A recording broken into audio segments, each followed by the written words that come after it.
Good evening and welcome to tonight's Monday night panel.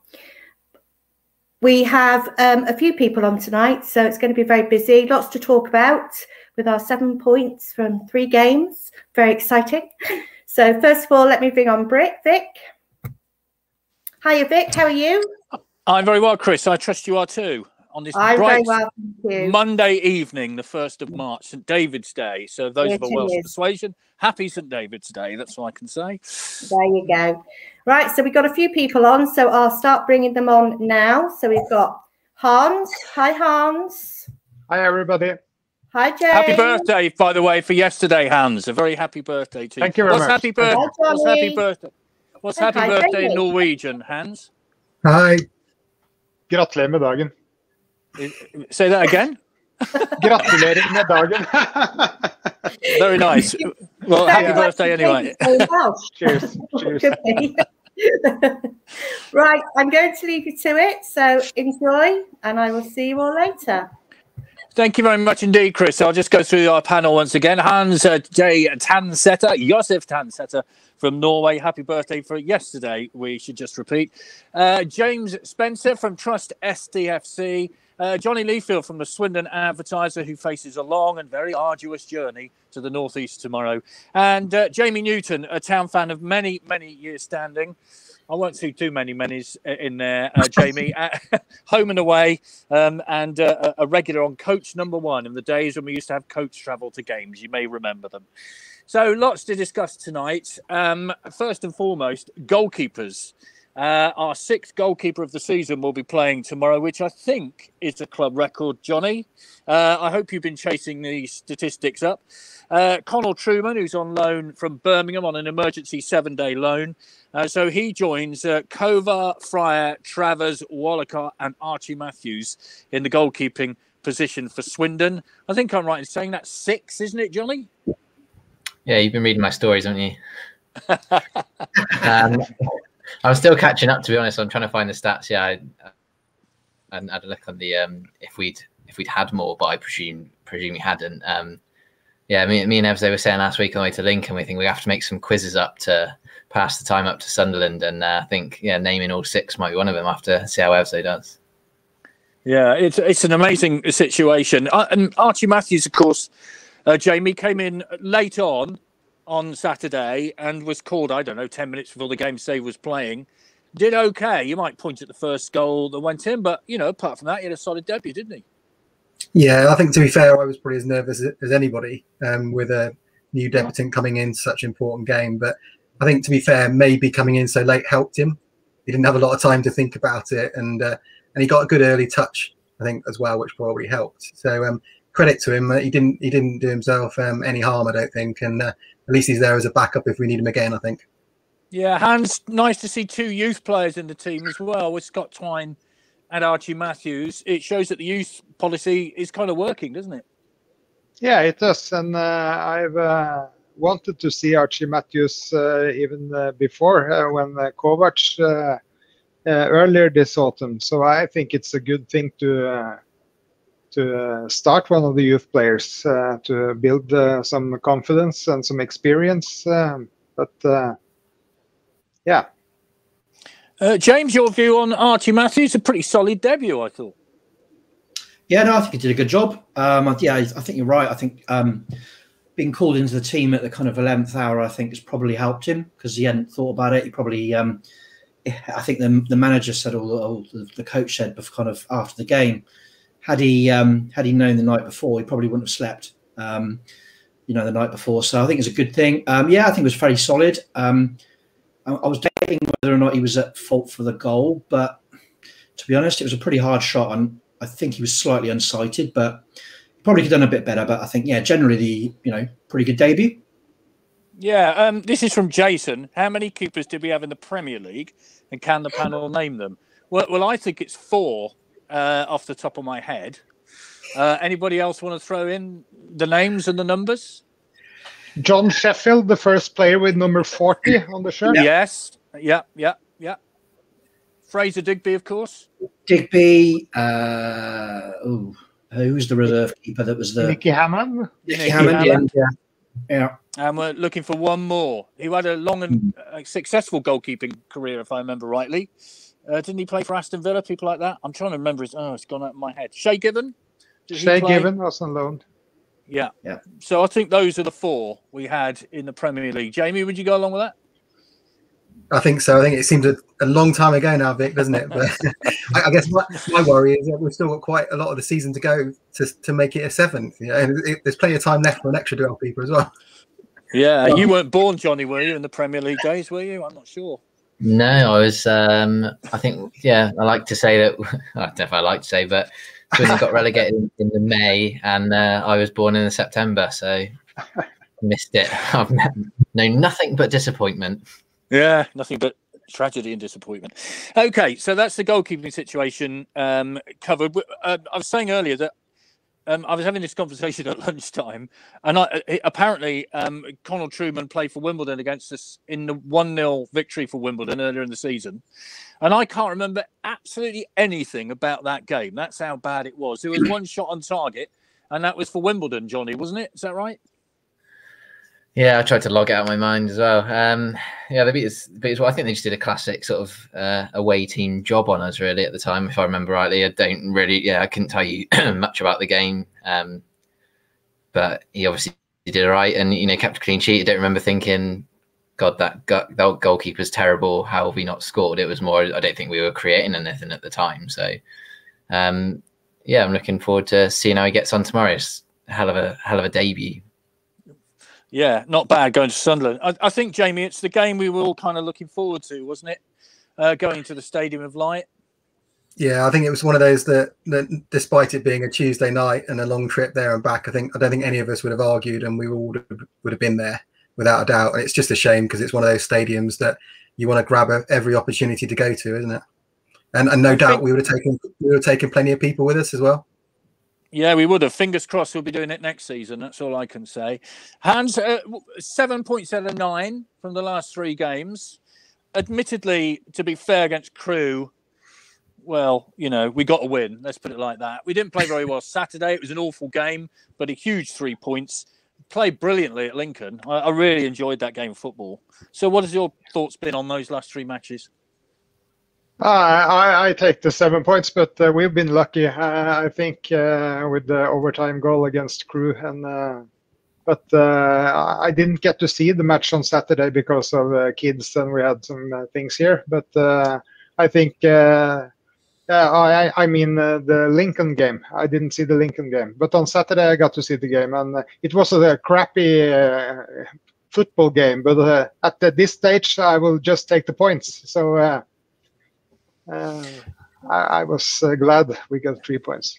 Yeah, I think, James, that's pretty much everybody's view, isn't it? Just kind of, who cares? Just get a win.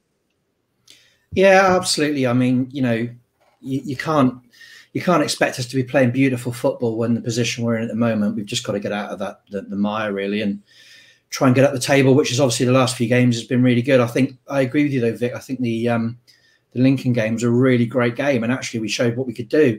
I think to some extent the other games have been like chalk and cheese, really. I mean, I think it just proved that when we actually play football, which we did against Lincoln, actually we look a decent side, and we actually look like we're going to score some goals. When we play hoofball, it just doesn't. I think we're relying on luck or mistake from one of their players. I just wish we played a little bit more football. I think. He's definitely a percentage manager, isn't he, Sheridan? He kind of, he does, he plays a certain style of football, and I think, that's what he's relying on to kind of get us out of trouble. But yeah, I think. Johnny. Sorry. It felt like it was a team that was let off the leash a bit. Yeah, I agree. I'd love to know how the approach came, whether it felt a bit like a free hit and they weren't quite under the same pressure, but it certainly didn't feel like the same approach compared to a couple of the other games. Well, just look at Thompson. He actually got forward, which is, when he first played his first game, he played exceptionally well against Ipswich, and then apparently the manager told him off for going forward too much and needed to defend, and his form went off, and then he kind of played a little bit more football and got a bit further forward and against Lincoln, and we had a good game. So yeah, it'd be nice to see him get a bit further forward. Johnny's having. Oh, you back again, Johnny? You keep going in and out, but are you back with us? He's having a few internet problems, I think, at the moment. This is from Rob. The Monday night panel is more entertaining than football these days. Time to give our young keeper more experience. This from Steve. Play Archie again. How else will he learn? This from STFC.-co.uk. The amazing website.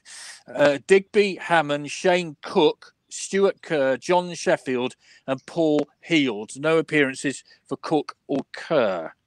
So those, I guess, are the four who played, although we had six goalkeepers in that season. So thank you very much indeed for that. So just to say that Johnny's still having a few problems with his connection. So as soon as we can get him back again properly, we'll be joined from the man from the Swindon Advertiser. Let's go on to other matters then, James. And the Trust, as well as the Official Supporters Club, are being asked to give feedback on the season tickets for this season. I got a little bit confused because I donated my season ticket money and I kind of assumed that was for this season as well, but that was for last season. And now we're talking about this season, aren't we? What should we do with the season ticket money? What sort of feedback are you getting? Yes, I mean, I guess a little bit of context. This all came from the open letter that obviously the Trust put forward and then was, fairly soon after followed up by the club, where they kind of, set out that they wanted to work with us, with the supporters groups, ultimately to get some thoughts on what fans wanted to do this season with regards to season ticket money. So, we've canvassed our supporters. We've had, I think, 360 odd responses in total. So pretty good feedback. I think we've now sent that information across. Rob Angus, our vice chair, sent that information across to Steve Anderson today. For the club to have all the feedback. We've packaged it all up and given them all the statistics and feedback. We'll then meet with the club, I believe, in the next couple of weeks to kind of go through that feedback along with the Official Supporters Club. But ultimately, there's quite a lot of feeling out there, shall we say, about refunds. I mean, without giving too much away, I think most people are very keen to either for their money that they've obviously not spent this season due to COVID to be put towards next season's season ticket renewal. That was quite a popular one. Plus also, quite a lot of people naturally are struggling because of COVID and maybe losing jobs or losing income. Therefore, when they've spent £300 or £400 on a season ticket and probably only got, £150, £200 worth of actual value when you look at iFollow and the couple of games that some people attended, naturally they want a refund. So I think one of the difficult ones is obviously where you've got families as well with season tickets. They've got 3 or 4 season tickets maybe, and I feel quite sorry for those kind of people really, because I think naturally they spent a lot larger sum of money and had very little really for that kind of full outlay. But lots of really, really good pieces of feedback. And ultimately, like I said, we will go through that feedback with the club when we meet them in the next couple of weeks with the Official Supporters Club. So I believe the Official Supporters Club have gone out as well to their members. So I guess all of us will be able to sit down and talk it through and come up with what we think are the right options. I don't think it's a one-size-fits-all scenario, to be perfectly honest. Based on the results, I think it's largely going to be a number of initiatives that people will be able to choose from. But obviously, full refund, money put towards next season, and also, fairly popular was also, leaving that money with the club to put towards obviously the fact that they've lost money this season through COVID. So I think those things will probably be figuring fairly highly on the list. Yeah, the Official Supporters Club, they've also sent in the responses to Steve Anderson this evening. So all that feedback has gone to the club. Jamie, what's your view on this? Because obviously, some households have more than one season ticket and there is the free option for the home iFollow games. But of course, if you've got 3 or 4 season tickets in one house, you're only getting one little benefit, if you see the point I'm making. And there are all sorts of things like that in the melting pot, aren't there? Yeah, I think it's a really tough one, Vic, and I think James is right. I don't think it can be one fit all as a solution. If you're in a lucky position where you can make do without the money back, that's great, but that's not the position everybody's in. And I think you've got to give people the right to do that if that's what they want to do, and say that they want to let the club have it, and if you can afford to write it off and leave a benefit. But you can't expect everybody to do that, and you've got to have some kind of options for people to decide from their own point of view without feeling that they're being vilified from any one shape or form in different people's opinion. So I think it's a really tough one, because at the end of the day, I think most people want to support the club, but I think the lack of communication has just not helped again. And yet again, it's out the blue, and suddenly then you're pushed into a decision where I just feel that if that communication had been there for regularly for the last few months, maybe people would be in a lot better position to say we'll let the club dictate what it's going to be. Hans, you're looking at this from afar. Of course, you haven't got a season ticket. I'm pretty sure you haven't. But you know, what's your observation from Norway? What do you think is the likely outcome? I'm not sure, but I agree with Jamie. Is the communication? If that was more communication from the club, then maybe people would be more willing to sacrifice the refund as well. But then again, nothing fits all, and this pandemic is hard both on the club and on the private economy. And for people who's been on furlough a long time or let off work, so they have to do that different way, I think. But how they should do it, I'm not sure. So. Johnny, are you back with us? I hope so. For how long? Who knows? Well, we'll try and get you in as quickly as possible. We're talking about the season ticket and the communication from the fans back to the club about feedback and all this kind of stuff. Where are we at with that? I mean, the Supporters Club and the Trust have both sent in feedback to Steve Anderson tonight, the chief executive of the club. And so, you know, where are we at with this? What is your feeling about what might happen? To be honest, I think I'm in a weird position where normally I'm sort of fairly on the inside about these things, but I'm waiting to hear what the club comes back with. It's just really nice. The one thing I would say, it's just really nice to see the club talking and just saying, like I said it before in like a column that I did, there's no point going over old scars and saying, oh, they didn't do this for ages, or they didn't do that. And you're right. If they're doing it now, brilliant. Like let's move on. It doesn't help bringing up sort of, you know, and criticizing for past mistakes. I think we've all made past mistakes. It's just like, let's just move on and kind of build hopefully a positive future. Yeah, this is from the official Supporters Club. Lack of communication regarding off-the-field issues was a common theme in responses to the OSC. And I think, Johnny, that's pretty much what everybody's been saying, this lack of communication. I was saying in last week's panel, I wrote an article 5 years ago about how, you know, things should be up front and they should be talked to. Fans, after all, are customers. They pay their money. And here we are 5 years later, we're still talking about the same thing. Yes, I mean, I don't know if it's the culture the club's always been, if it's the current administration or whatever, but it's sort of, when you look at clubs like Accrington, like Pompey are quite good at it, where they're just quite open, like their CEO talks to the press regularly. You think, oh, it must be nice. You know, but that's just not the way it's been so far. For whatever reason, I don't know why the club is and has always been so secretive, like they're scared of telling the supporters what's going on, which, you know, a lot of the time there's nothing, you know, untoward going on, but it just makes people think that there is. So they don't help themselves. If they talk, then it go a long way to sort of smoothing over those concerns. Like the Supporters Club or the Trust, I can't remember, said, you know, we have concerns because we don't know what's going on. So then you start making things up and you know, wondering. I think it's human nature to just think worst case scenario. Well, the last time we heard from the chairman, apparently, he said there was no money after the end of February. And I think it's the 1st of March today. So where are we at? This is from Chris. Are the Trust having any luck in trying to seek more general communication and transparency from the club? Well, James, I think we're in a getting there scenario, aren't we?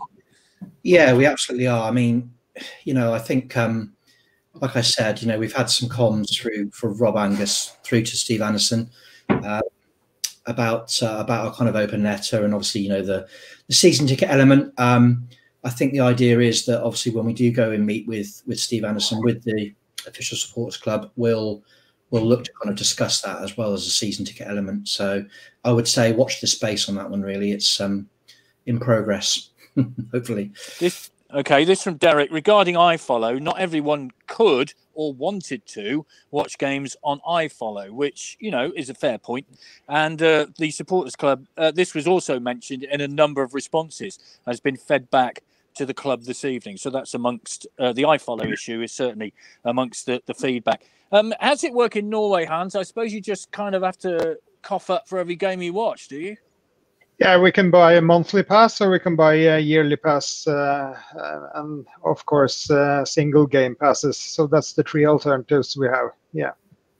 And what is your particular option that you take up? I usually take up the monthly pass. Have done this season because I didn't know if the season was going to be fulfilled, so I didn't dare to buy the yearly option actually. So then you pay a little bit more than the season ticket, but every game costs £7 here. I think it might be a different price in UK.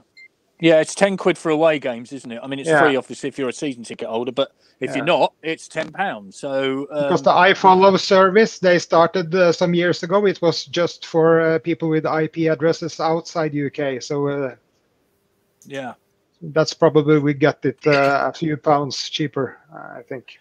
But I will gladly pay 10. So, hey. Well, this is from Pete. Has Hans renewed his monthly pass? Is he confident enough to renew for the rest of the season? Do you think we'll get through the rest of the season? I said I wasn't going to renew it before the Ipswich game, but then I changed my mind, of course, in January. So I have. So will you be watching at the Stadium of Light? No, not at the Stadium of Light, but will you be watching that game tomorrow night? I will try to watch it. I have two kids around my in the house and bedtime, but I will pay I have paid the monthly tickets, so I will try to watch as many minutes that I can. So yeah. Okay, fair enough. I got another question regarding goalkeeping here. This is from Chris. Given the inconsistency that emergency goalkeepers breed, should we not be looking to sign a free agent? Ben Anick, ex-Sunderland, has been thrown around as being available. It is, I don't know, if you're a defender, we should say, by the way, we couldn't get a player on tonight because they're still travelling up to Sunderland, I think it's fair to say. The vagaries of travelling to Sunderland, Johnny, you'll find out tomorrow. It's a long journey and there are all sorts of hold-ups. So that's why we haven't got a player on tonight. So it's not because they didn't want to talk to us. If ever they're going to talk to us, it's after 7 points from 9, for goodness sake. So what about that, Johnny? Goalkeeping, the defence, gosh, I think the word settled has never, ever been applied to that defence this season, has it? It's an extraordinary season for the amount of defensive combinations that the town have had. I mean, I found a stat, I think it was a week or two ago, it feels like light years, but at least during Sheridan's time in charge, he's kept the same team in back-to-back games like once. So it's between Ipswich and Doncaster. There's been at least one change. And in the majority of those, it's been out of, the change has been out of choice as well. There's been once or twice where, I don't know, like Conroy's been sent off or someone's got an injury and things like that. But there's usually been at least one sort of optional change, if you like, as well. The one thing I would say about the goalkeeper is that if you look at the 5 goalkeepers to have made their debuts this season, none of them have lost. I think only Joe Fryer hasn't won. If I'm right. So I think Matty Kovar won because it was Rochdale. Joe Fryer drew 3-3. Travers won at Ipswich. Wallacott won. Was it Crewe? And Archie Matthews won on Saturday. Wow. So okay. We should just keep going. Keep going. Change them every week. Just changing. Maybe we get to the end of the season and have 15 goalkeepers. Well, we only need about maybe 5 or 6 more wins. So if we can get 5 or 6 more goalkeepers, we might be all right. Yeah. Jamie, what about the defence? Because it has been, pick any from 26. It seems to me. It just seems bizarre, doesn't it? Yeah, it's like, where do you start? I mean, honestly, it could be an entire conversation for the next few panels, couldn't it? I think John Sheridan's clearly shown that he prefers to tinker and move things around. I don't think he's got a clue what the best settled team is, and I guess it's a rock and a hard place. It's difficult, isn't it? Because if they're not performing and they've been inconsistent with making individual errors, I can see why you want to change things. But then everyone knows from the years we've been watching them, if you've got a settled back four, you're in a better position. So do you try and stick with it and just let them build some kind of rapport with each other? I mean, it cannot be easy to play when you're just never playing with the same partner for more than 5 minutes. I mean, it's not even consistent through an entire game, let alone from one game to the next, is it? So I don't know. I guess the trouble is you've got games thick and fast twice a week, haven't you? So it's not much chance to work with them on the training field, I suppose.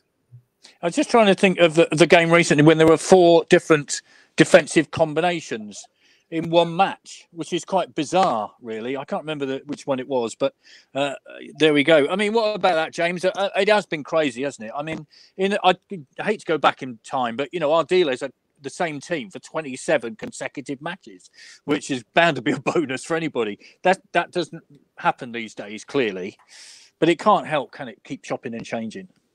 No, it certainly can't. And I think actually the back line is probably the one that you'd argue that if you'd want to have any consistency in your team, you definitely want it to be at the back, because, you need it to be organised. You need people to understand, where each other is, who's marking who. And yeah, the fact they keep on swapping it, so often. And to be fair, I think, the COVID situation and the fact that we didn't really have a proper pre-season, and, the games have come thick and fast, and, the county ground surface is probably not as good as it was, certainly the last couple of seasons.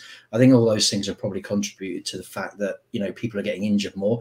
But we have to remember, our previous manager's approach to purchasing players was to buy, purchase kind of players that were, shall we say, slightly more injury prone, probably better quality than we'd normally get at the county ground, but probably more injury prone. And it's proved, unfortunately, our Achilles heel, really. You've only got to look at Friars, and some of the other players that we've had at the back. They seem to come back for a couple of games and then they get injured again. That kind of a recruitment approach, I think, is going to have to change now, because, we can't go on like we have this season, where we've had to keep on getting extra players in, changing people all the time. It just doesn't work. I think, we really, and I've said it in many seasons now, but it doesn't seem to happen. We cannot keep on going through changing virtually the whole team every season. It's just crazy. No, I agree with you. Jason reminds me, of course, that Fryer won at Forest Green Rovers on his debut, didn't he? But we were talking about league games, I guess. Yeah, Johnny, corrected. So in that case, they have won, or they have all won on the debut. Yeah. Well, so we'll take that. Yeah, absolutely. So the point remains: keep changing the goalkeeper between now and the end of the season. It's that simple. What about that, Hans? The defence. You need a settled back 4 or 5 or whatever it is these days, don't you? Really? Yeah, you need continuity, and you need consistency and confidence, and they have to build confidence as well. But we've been extremely unlucky with the injuries as well. Connor Madsen looked like a good, solid player when he came from Queen's Park. And then how many games did he get before he got injured for the rest of the season? So we've been quite unlucky, but I agree with the injury-prone players. Maybe we've just been unlucky. Maybe the medic check hasn't been good enough. I don't know.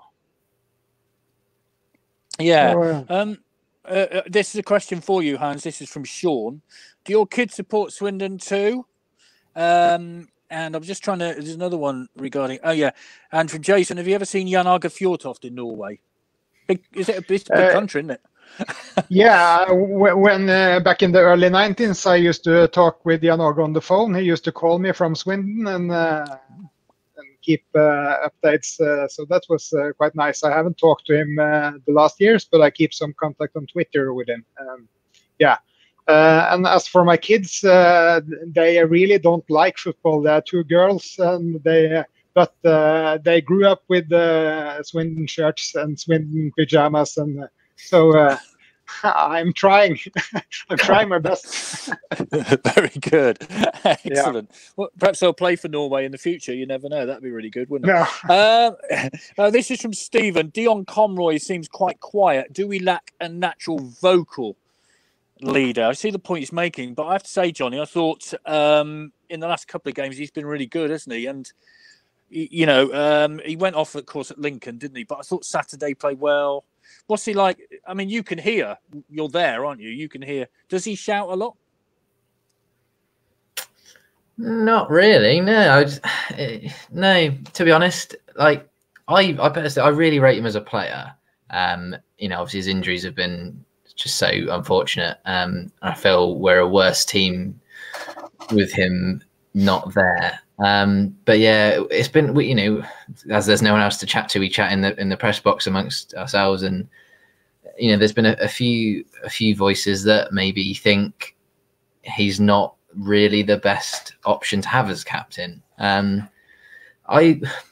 very much torn on it in terms of, I like him in terms of he's 24, I think, and he's got a very, you know, mature head on his shoulders, but it depends on if you want, you know, a barking orders type captain at the back. If you do, he's not really, you know, he talks, don't get me wrong, but he's not, you know, he's not bellowing out instructions. I think the best person I've heard do that was Joe Fryer, and he was sort of in goal for like, what was it, 3, 4, 5 games. So yeah, I don't know. You can hear people talk. Jack Payne's quite a talker. You sort of hear his voice a lot. And yeah, they do talk amongst themselves, but no, there's not really anyone that sort of barks out orders from the back. More Joe Fryer controversy. I'll throw this into the ring. Dan Hunt says, hello, Dan. Joe Fryer's debut was the 3-4 home defeat against Exeter City in the whatever it is cup these days. And I'm just trying to think. I reported on the game for Radio Devon, for goodness sake. I ought to know that, didn't I? I've seen my excuses. I've seen so many games. I'd have to Google it, but I don't know. It was a weird time, that, wasn't it? It was like at the end of Richie's reign and the start of Sheridan. Maybe I'm getting confused there, but well, I tell you what. Can we just throw that one away, because that ruins the whole thing if we say that, doesn't it? If we simplify it and make it just league, it's fine. Yeah. We'll leave it as league, and that's fine. We're bottling it, basically. Where else are we going today? I mean, we mentioned Lincoln earlier, James, and I did say, you know, if you were a neutral observer watching that game, you would have really enjoyed it. It was cracking football from both teams, wasn't it? I mean, look at Lincoln on Saturday. They were 2-0 down against Plymouth. We're leading 3-2, lost 4-3.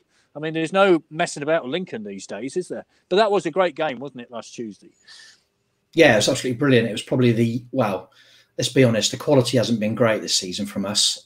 So, you know, the bar's not been set particularly high in terms of quality and of entertainment. But no, I think the game was really good. I actually really, really enjoyed it, which is, as I said, has not been is a rare occurrence for some of the games we've played this season. But no, we played really, really well. We played, like I said earlier, we played some good football, which I think made a big difference. And actually, you know, had you got someone else in to watch that game and not told them which team was at the bottom of the league and which was at the top, no one would have known. They, you know, someone would have probably said, yeah, they're pretty close, both in the playoff spots, playing good football potentially, you know. And I think a lot of the time, actually, our play looks better than theirs. So no, I think it was a really good game. Really, really enjoyed it. I just wish we could have a few more of those games this season. Really, we played a bit more football. You know, when we do play football, we look a decent team. Yeah, and had we gone away to that one, Jamie, we'd have come away from that thinking, do you know what? We'd have taken 2-2 before the game, but slightly disappointed we didn't get the win, I guess. And that would have been a bonkers thought to have had, being at the league leaders that night. Yeah, I think so, absolutely. But how many times have we said that it's round pegs in round holes? And it felt like you'd got players playing in their positions, whether that's coincidence, I don't know. But I mean, I can't have been the only one sitting there scratching my head thinking, well, Garrick actually looks a player because he's a winger. Why the hell are we playing him as a striker for the last few games? And that was kind of that felt like that theme ran through the team of kind of people might not be the the most flair in the world in different positions, but at least they were doing what they probably know and they probably have been taught to do. And the structure of the team just felt better. But I totally agree. I think also it would have been a cracking atmosphere up there with Lincoln, always a good home atmosphere when you go as a away supporter. But it's that shame, isn't it? Because we would just love to have hung on and got the points out of it and have that feeling. But come away with a point, you would have taken that any day, any year, wouldn't you? Absolutely, yeah. It is a great atmosphere at Lincoln. I think they're intimidating up there, aren't they? They're just, they bounce. I mean, I've never seen a stand bounce like that. It's incredible. You had a beautiful view of the cathedral, Johnny, didn't you, last week? And okay, let me throw this one at you then. They had a go at Lincoln straight from the off, right? Go for the throats. Why don't we go for the throats at home? What's the difference? That's an excellent question, Vic. I'll tell you my sort of a side note to that. Almost my cynicism of watching Swindon this year is the ball was down to my left in the second minute, and I thought I started the blog, and I thought, I'm just going to quickly type something to say that Swindon have set up in this formation, blah blah blah. And then the next thing I knew, I looked up, the ball was in the box, and Garrick had volleyed it in the corner, and I thought, oh, blimey. The thing that frustrates me is this is sort of loose to what the question you asked me is. When I spoke to Tommy Wright on Saturday, my sort of overriding feeling after that was almost anger. After, like, we'd won, but it was like, and I completely understand the fact that we're at a point now where performances just don't matter. It's all about results. But if we go and play like we have done for a lot of the performances, Lincoln aside, against a team that has a bit of quality and a bit of nous like a Sunderland, we're going to get destroyed. We're going to get absolutely slapped into next week because they don't know what they're doing. I asked him after, what was the game plan there? I said to him, like, what was the game plan? Because it looked like you were just trying to hoof it forward. And it was like a Sunday league team. People were running around everywhere. That midfield three against Lincoln looked really effective. They looked like they had a plan. They looked like they knew what they were doing, and they really got amongst Lincoln. And Lincoln's midfield just were not in the game. I can't even remember George Grant touching the ball apart from him sticking in the penalty away. Then if you go there and again, they tried. I don't know what they tried against Northampton, but he said we basically want to score more goals. We want to score more goals because we can't really lean on our defence. Well, that's fine, but that's not going to work every week. And that just says to me, like, we all think there's been so many games where I've looked at it and gone, what is the plan here? What are they doing? Like, what? I know the modern footballer expects a plan. They expect to be told what to do. They basically want to be walked through the game. There's so many games where they just don't have a clue what they're doing. And then there's games like the Ipswich, and then there's games like Lincoln, where just for some reason they then do know, like they do look like they know what they're doing. I don't understand how you can operate like that. I don't understand how it happens, because last week I went up to Lincoln thinking we're going to get beat.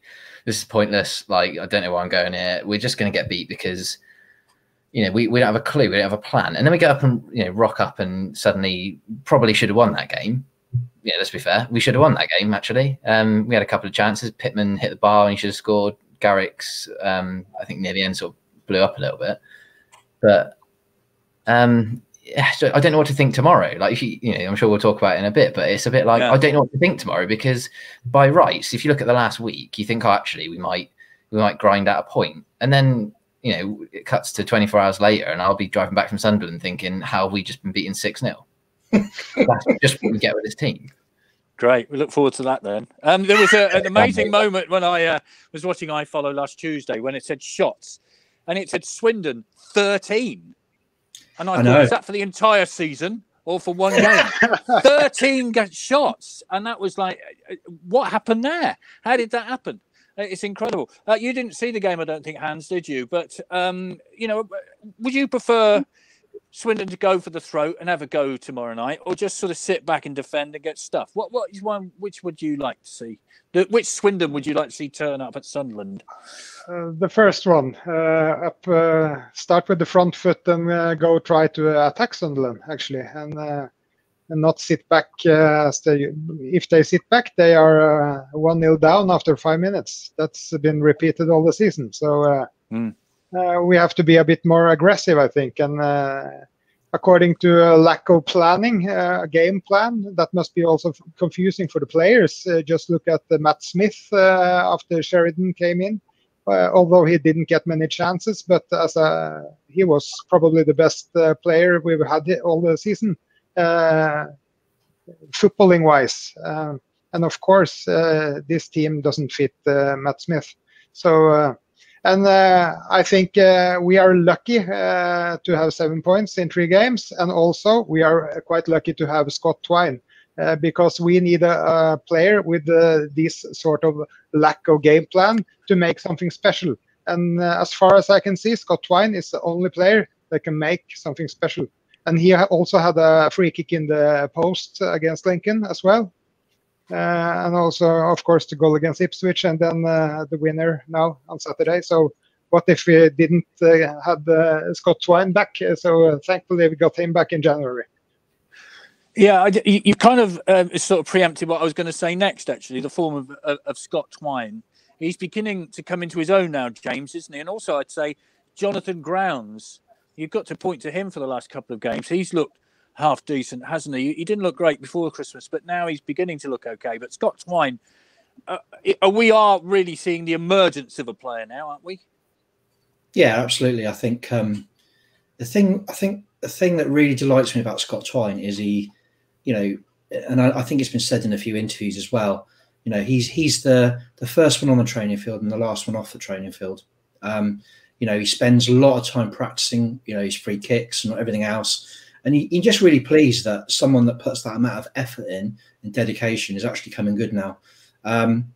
He's obviously a local lad. He desperately wants to stay with us and sign a contract. Maybe his agent isn't quite so keen for obvious reasons. Interestingly enough, his agent is actually an ex-Swindon player as well. So, and Brian Howard. So. Yeah, you'd hope he maybe show a bit of allegiance to his ex-club, but obviously he's thinking about his commission, no doubt. But no, I think Scott Twine is an excellent player, and I think everything we thought he would be is starting to kind of materialise now. I think the thing that I think has made the biggest difference is actually the fact he's kind of moved from being a boy to being a man. And I think Wellens kind of touched on it a bit last season and said, he gets knocked off the ball too easily, and he's obviously gone away and listened to that. And actually, apparently he spent a lot of time in the gym, between seasons, and you don't see him get knocked off the ball as much as when you'd seen him previously. And I think that's made a big difference because he's obviously able to kind of hold his own. And yeah, I think he's a really, really good player. And I really, really hope we do not take the easy route out and just take. Whoever comes in with the first decent offer, we just take that at the end of the season, because that's a typical Swindon thing to do, isn't it? But I really hope he hangs around and we can build a team around him. This is from Rob. Scott Twine is a true red. Let's build the team around him. There you go. He said on last week's panel that he wants to sign the contract. There are one or two things still to iron out. Aren't there always? I kind of always figure the two things that you want to iron out are A, the money, B, the length of contract. That'd be the two biggest things. Jamie, he is the sort of player you could build a team around, or is it over-egging the pudding? I guess he's the nearest to it we've got at the moment. So I think you've got to use the assets that you've got. But I think it comes back to what we talked about before, that there isn't really a settled spine that runs throughout the team. So I think maybe he's the start of that. But you've got to give him a consistent chance, I think, to play in one position, and then see what you can build him around him. I think if you keep moving him out on the wing or left and centre, or I think give him a chance in the number 10, try and get him closer to a central striker and see what he can do around him. But I think we saw when he first came back, we were just trying to play him wherever to fit him in the team, weren't we? Rather than his natural, hopefully, his natural position. But I think it comes back to what we said before as well, that we need leaders around him. It feels like he needs someone to help him learn the game as well. And have we got that, I guess, is the question for the future as well. Has he got someone that can teach him that position?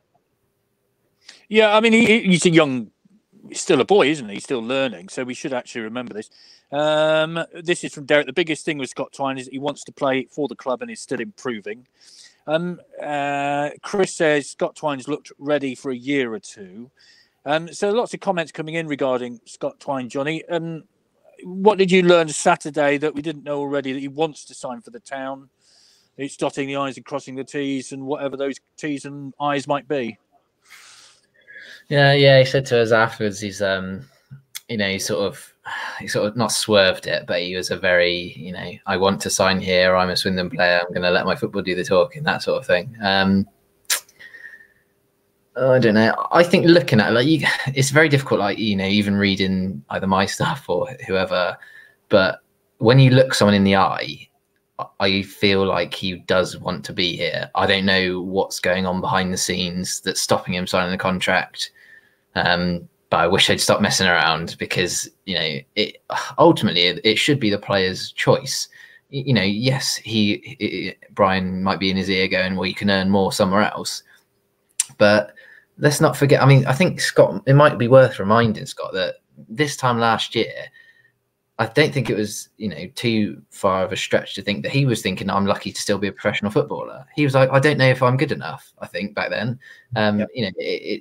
He's had what I would call an inspired loan spell. Everyone said it was a bad idea for him to go to Newport because it's not his style of football. I actually agreed with Richie at the time, and he said, I think it's the perfect place for him to go because it's what he lacks. He lacks the physicality, and he's come back. Lo and behold, he's still, as skinny as a rake. I saw him with his top off against after the Lincoln game, and I've honestly seen more meat on a sparrow's kneecap. But ultimately, he's clearly bulked up and he's learnt the game, which was the point. If he wants to be here, I think he'd do well to stay for at least another year just to solidify his standing in the game.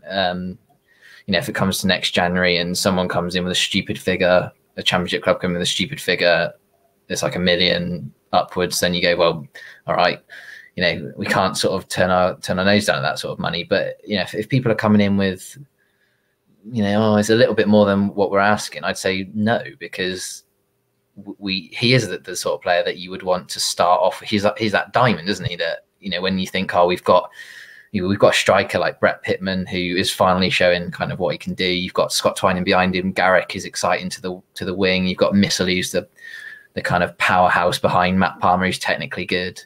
And we can cross the defence another day. But as far as the forward 6 or 7 go, that's there's some decent kind of building blocks there. And I think you'd want to keep Scott Twine for as long as possible. How many people have moved on and they've become bit part players elsewhere? Well, exactly. Yeah.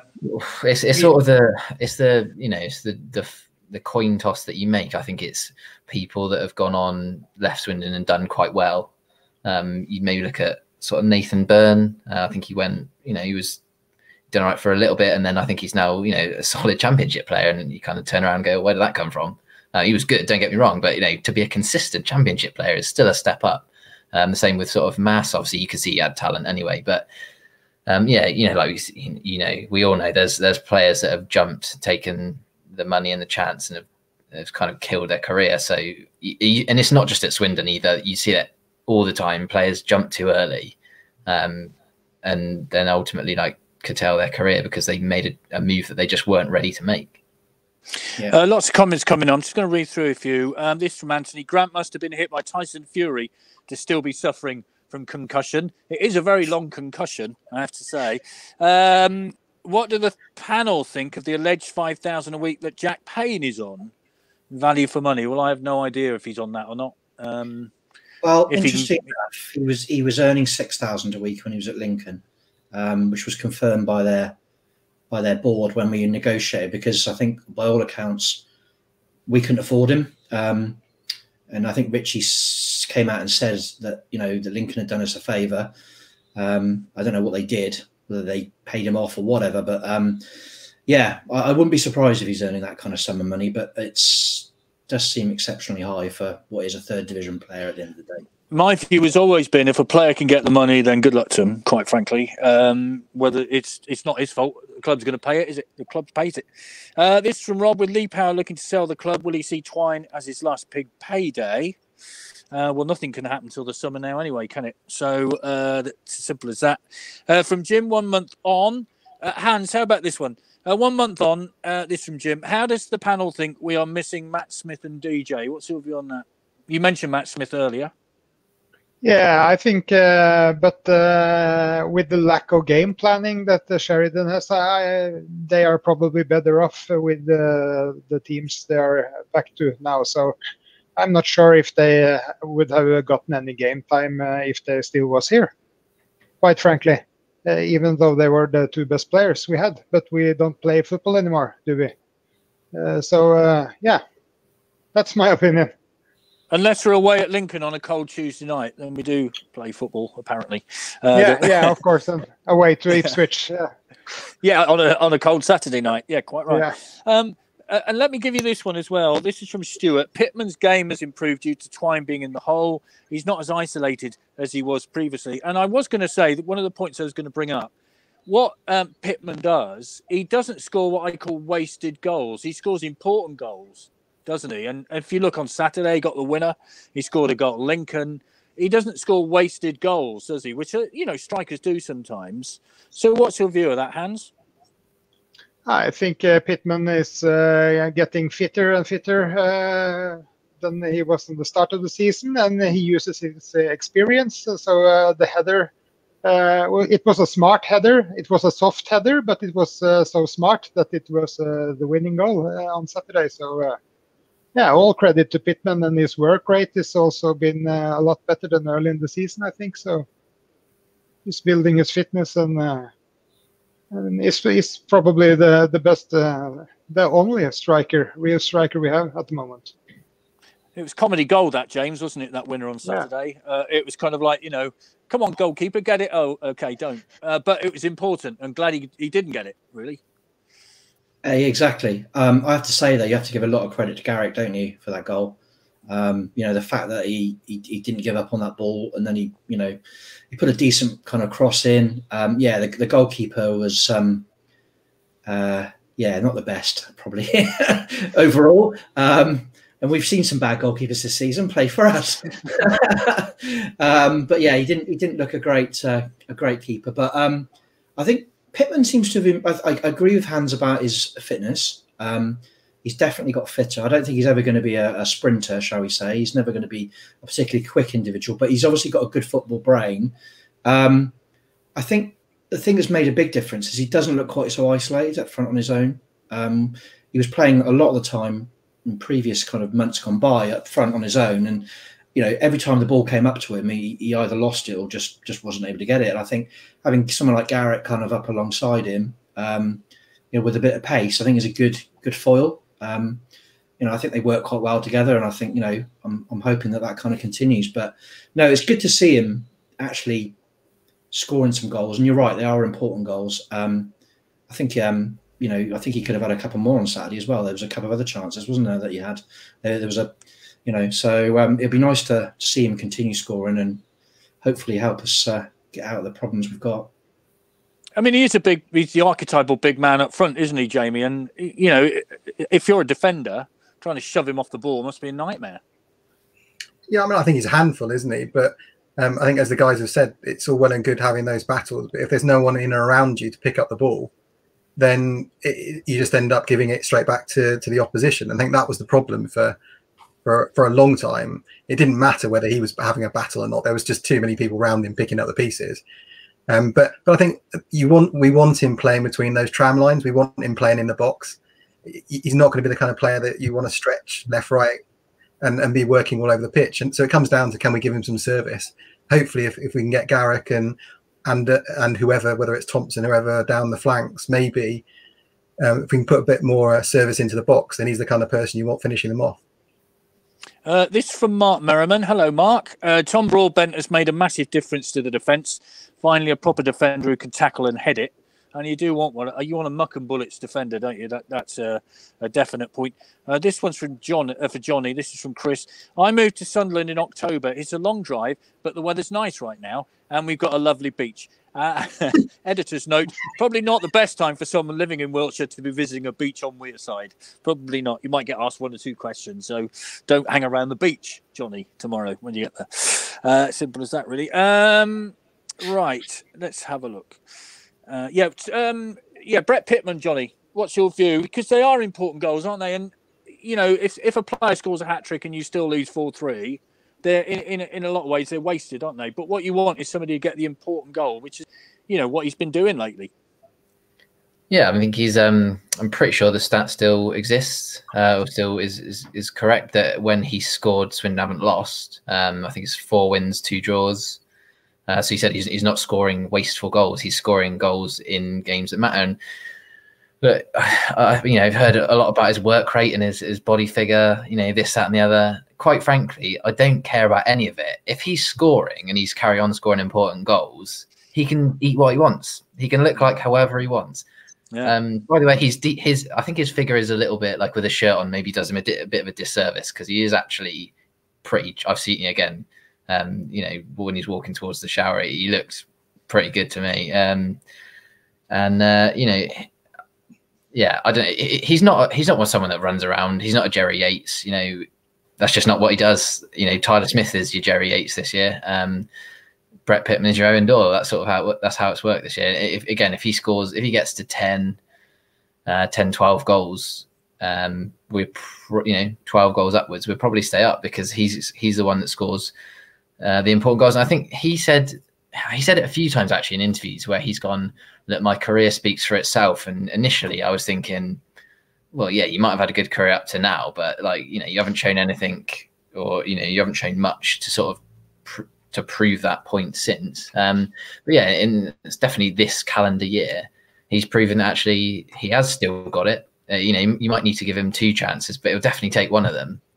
You know, when you go to places like Sunderland, if you're going to attack and you give him a decent chance, I feel like he's going to score. Like, you know, that's a good feeling to have. You know, in that a striker we've got, no matter how badly we might play, we've got a striker who knows where the net is, and that is always a huge problem for any, you know, look at any team in any division that wants to stay up. They go, well, if we had a goal scorer, we'd be all right. We have got a goal scorer, so fingers crossed we'll be all right. Yeah, he knew where the net was on Saturday. It was on the ground when the keeper flattened it. Right, let's go on to the away games this week then, because we've got 2 very big away games. This from Dan. Sunderland's home record isn't great. 1-6, drawn 5, lost 4. 20 goals in 15 games. In the last month, they've drawn with Gillingham, MK Dons and Crewe, and lost to Shrewsbury. Oh, by the way, Steve Cottrell, we wish well, because he's gone back into hospital. I don't know if you've heard that today, but obviously we send our best wishes. Only 3 wins against the bottom 7. Home draws against Bristol Rovers, Burton and Wimbledon. Home loss to Wigan. Do we have some hope, Hans, at Sunderland tomorrow? Well, I just looked at the stats. Last time we scored a goal in Sunderland was in 1993 in a league game. So, well, if we get a goal, I will go for a 1-1 draw and be happy. But I'm quite fearful about tomorrow's game. Yeah, 1-1 draw. I think we take that in a minute, James, wouldn't we? Yeah, and I think, you know, I think we've already said we seem to be better playing away from home than at home. Plus, also, we always seem to do well against the better teams. It's always a Swindon thing over the years, and certainly has been this season. If you look at Lincoln, Ipswich, you know, our better performances all been away from home and against the top teams. So I am going to stick my neck out and say we're going to win 2-1. Jamie? Hopefully we'll come out the blocks like we did at Lincoln, and I think then we can give them a game. I fear if we sit back, then we'll be under the cosh, and that's probably not the right way to approach it. I don't think Sunderland concede that many. Take kind of Crewe out, but then Crewe tend to score against most people. So I think we've got to give them a go and see what happens, and hopefully come away with something positive. It won't be much in it though, so maybe a 2-1. Johnny, what do you reckon? I'd like to see them have a go like they did Lincoln last week. Simple as that. If you get beat, you get beat. But at least if you have a go, you know, you can't really criticise, can you? No, that's exactly what I said to Ezo after we came away from Lincoln. You go, well, even if we had lost that game, I'd been like, oh, so what? We gave them a good, go. And we weren't expected to get anything anyway. Obviously, we came over the point. The plan tomorrow is it'll be on our fullbacks. That is literally the game. Their wingers on our fullbacks. That's where they cause the danger. Their wingers are unreal, and obviously in Charlie Wyke they've got, you know, a big central striker in the form of his life. So if the crosses don't come in, I'd fancy us to win the game because that's their game. They're missing, I think it's about 6 players, like good players as well. They're missing Grant Ledbetter. They're missing Bailey Wright. I think they're missing a couple of other centre backs as well. Yeah, this game basically comes down to the wingers. I would hope that we would set up in a 5-3-2 as we have done, or 5-2-3. And then that's where, how you kind of win the game. And if we go out like we did against Lincoln again, then, if we score the first goal, I'd fancy us to carry on, to carry it through, because like you said, they've really struggled against the lesser teams in the league. Their home record, again, is not brilliant. I think they're almost thankful that they haven't had fans this year, because had they have had fans, that is a very expectant crowd, and they don't want you. That's exactly the sort of place as an away team, that if you score a goal in the first 10 minutes, they're on their back straight away, no matter how good they are, because the air of expectancy up there is now so strong for them to get promoted. Their fans just can't wait any longer. So yeah, I'd say weirdly, this is probably the best time we could have played them, because the pressure on them to get at least in the playoffs is amping up. No one really expects us to get anything, I don't think. We're in decent results form rather than performance form, and yeah, it's always a good recipe. I just hope that we can score for the first time in my lifetime, because I don't want to go up there and see us not score. Long way back. Right, lots of comments, and then I'll quickly go round for a prediction for Accrington on Saturday at the Crown Ground, one of my favourite grounds. I don't know why. It just is. From Mitchell, does Sheridan need to be smarter managing players with injury history? Grounds and Broadbent out for a while, but now playing 90 minutes every few days. Lots of games in a short space of time after recovering from injury. A fair point. From Anthony, if Payne is on $5,000 a week, I'll be asking for a refund of my season ticket. From Jason, we should have got a point at Northampton. Their keeper fumbled it and Grant scored, but it was ruled out. From Anthony, Pittman is a Chick Bates chalky white type striker, 6-yard box predator. A note for Hans, take the hovercraft from Norway. You can be landing on that beach in Wearside. So if you have a hovercraft available, a quick nip across, you could be there. Pittman also defends set pieces from the back. Chris says, I live with a Mackham, and he seems to think we're going to steal a win. Let's hope so. And I remember that win at Roker Park when they missed 2 penalties and we won 1-0. It wasn't the second penalty, the last kick of the match. Gosh, I'd have to try and recall that at some point. Right, Accrington on Saturday then. Hans, it is a great little ground. It's just, I don't know why I like it. I just do. Terrible facilities, but a nice ground. What's your prediction for that one? Accrington has overachieved the last years. They have been actually quite good. So, but I'm still positive, and confidence is so important. And with 3 good results now, and hopefully a good result tomorrow, then we might build on the form and the confidence. I would go for a 2-1 win on Saturday. Wow. Okay, yeah. James? I actually think the Accrington game will be harder than the Sunderland game. I know people will probably think I'm absolutely mad saying that. But based on what Johnny just said about the players that are missing from Sunderland, the fact that they're not in good form, particularly at home, I think we've got a better chance of beating Sunderland than we have at Accrington. So I'm going to go 1-1 Accrington on Saturday. Jamie, I totally agree with James. I think Accrington's a horrible place to go. I actually think they were probably one of the teams that impressed me most this year as well. Yeah. So I think that's going to be a really tough game, and I think if we come away with a 1-1, I'd be really happy, really pleased. Yeah, Johnny, they played some good football when they came to the county ground, didn't they? They looked a really, really good team. So they are one of the better sides in League One. Surprisingly, bearing in mind the resources they have to hand, John Coleman's done an extraordinary job there. What are your thoughts on that one? Yeah, I agree with Jamie. I think they were one of the 3 best teams I've seen this year. Just they look solid everywhere. Like just real, you'd think, well, I'd have him, and I'd have him. They got even classic down to the numbers. They've got like a 6 and an 8 in central midfield, and it's just absolute throwback. But they were just such a good team. Obviously, we had an absolute horror show as well, but they were a very, very good team. I'm not sure how they're doing at the moment. I haven't really looked into that one too much, but I thought I saw someone said they're slightly struggling a little bit. I'm not sure if that's true, but yeah, I would say, I think it was James said, that it might well be a harder game.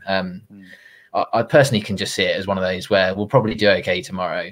I mean, predicting Swindon's like predicting the weather. It's like, what's the point? But if we're going to play that game, I'd say we might do all right tomorrow. Get a point or even potentially sneak a win, and then come crashing back down to earth and get beat 2 or 3-0 again, because that's just how it goes. Let's not forget we're down there for a reason, so we're hardly going to go on a 15-game unbeaten run. But I think Accrington's the sort of game where we maybe win 2-1 tomorrow and then get beat 3-0 on Saturday. Yeah, Jamie will remember the long coach trip to Accrington a couple of seasons back. Got there, and it was called off because of the snow at the last minute. Then we went about 2 weeks later, and it was covered in snow, and they played. Go figure.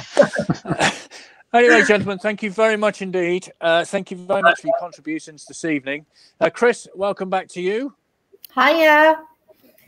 Thank you. Thank you very much for that, everybody. That was great. Next week, we've got something a bit different. We have Dick Mattick, who does the history of Swindon. This is just one of his books that he has written. So that's on the sofa next week. But other than that, thank you very much for watching, and we'll see you in a couple of weeks for another Monday night panel. Thank you.